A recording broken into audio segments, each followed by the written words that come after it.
This card is a leftover from my March Plan With Me. You may recall that I did some second generation stamping on my March planner. And this is the card front that I did the first generation stamping on. And I'm going to take it because it's kind of feminine looking. And I'm going to masculinize it a little bit by adding this brown ink through a stencil. The stencil is called... You know what? I forget what the stencil is called. It's a Tim Holtz layering stencil, and I will link it in the description below and on my blog.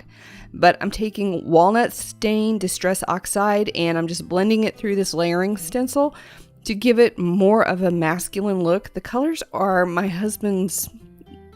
of my husband's favorite colors.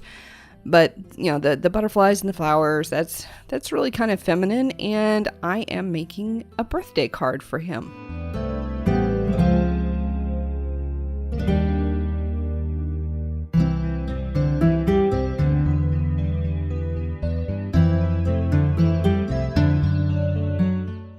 This washi tape is from, I think I got it at the Target dollar spot a couple of years ago, and I'm fighting with it to find where it starts. And I'm going to stick it down on some white cardstock to give it a solid background. And then I'm going to trim out just the washi tape.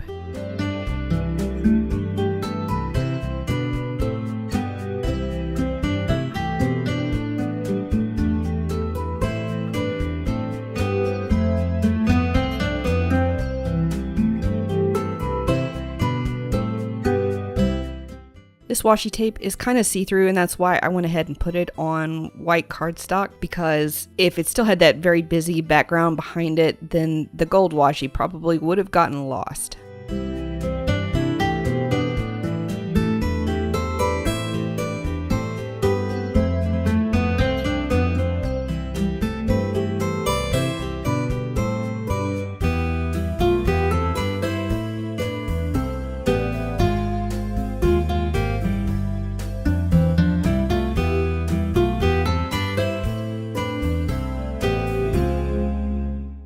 This little end, I don't want to waste it, so I'm going to find another spot for it on the card up at the top right, and I'm going to turn it into just a little fishtail flag.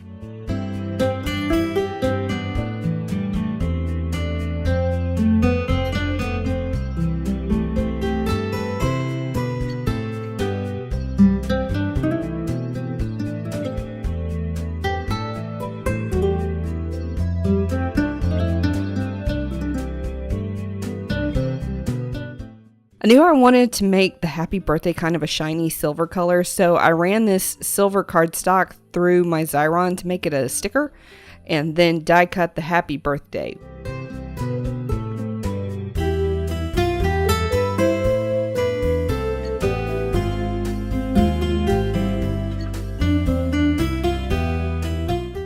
And the silver is not standing out against the gold and all of the stuff going on in the background as much as I want it to.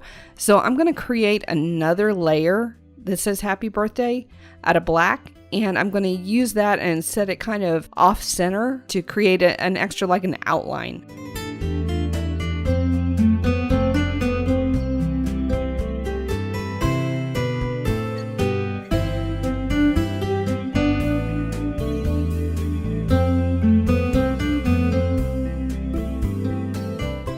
The one thing I don't like about this die is that the dot on the eye gets lost every single time I use it. I end up having to come up with something, some other DIY dot for the eye.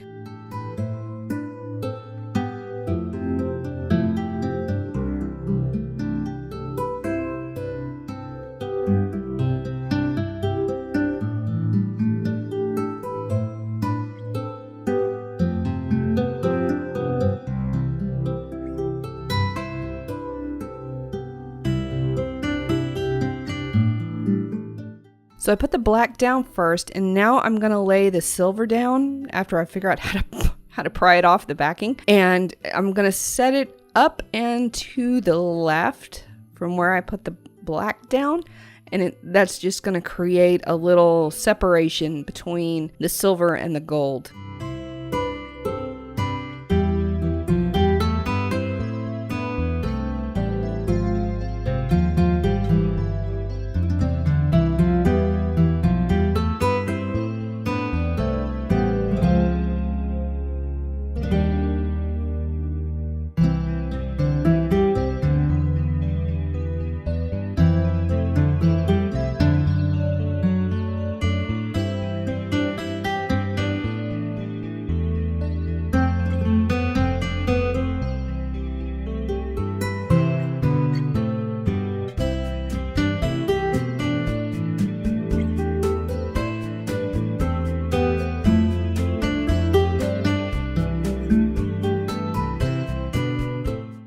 Now to DIY the eye, because I completely lost the little black dot and the little silver dot, I am just using a little black gemstone from, I'm not even sure where I got these. I think I picked them up at Joann's in their bargain bins, but I'm not sure. And I'm going to add a couple more just because it's going to look weird if it's the only gemstone on the card. So I added a couple there underneath birthday and one to the flag. And then I'm going to follow that up with some enamel drops in, I think, chocolate chip and sugared almond and I think bohemian teal.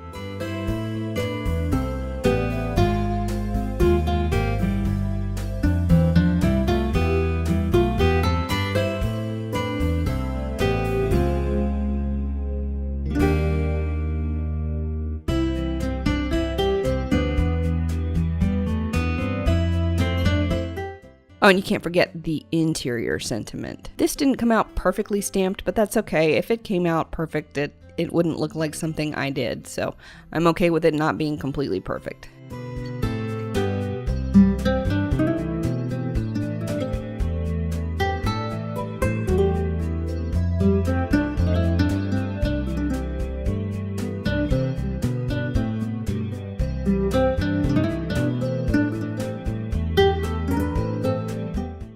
I thought I would just put random enamel drops on the card, but I ended up putting swirly lines and squigglies, and yeah, I kind of like it better than just the random enamel drops.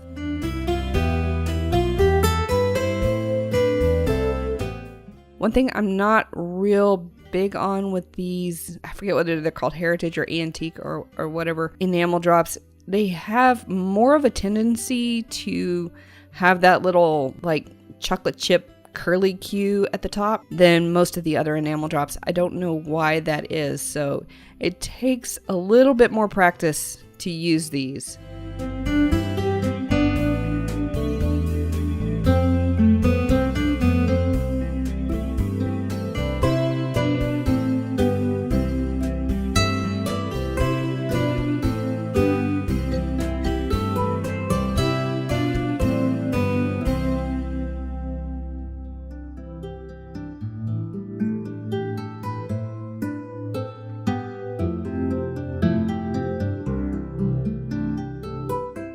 Thank you so much for joining me. I hope you enjoyed the video. If you did, don't forget to hit that like button. If you'd like to see more videos like this, remember to hit that subscribe button. And if you'd like to know more about this week's project, check out the link in the description box below. Bye.